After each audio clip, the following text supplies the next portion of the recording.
If you want to clean your tank or do some standard repairs or maintenance, you will occasionally have to prepare the tank by removing all of the water. This video will show you how to remove all of the water from a fluid lever-handled toilet. The first step is to turn off the incoming water supply. Take off the tank lid and push down the lever handle until as much water as possible drains from the tank. Because you've turned off the incoming water supply, it won't refill with water after the flush. Using the lever alone won't remove all of the water from the tank.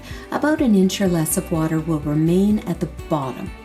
The easiest way to remove this water is to use a wet shop vac to suck it all out. If you don't have a wet shop vac, not to worry.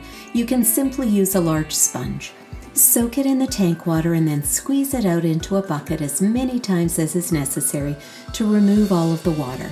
It does take a little bit longer, but it's just as effective. Then wipe any remaining water away with a sponge. Once you're finished with your task, to refill the tank, turn the water supply back on. Make sure that the tank fills to the indicated line for optimal performance.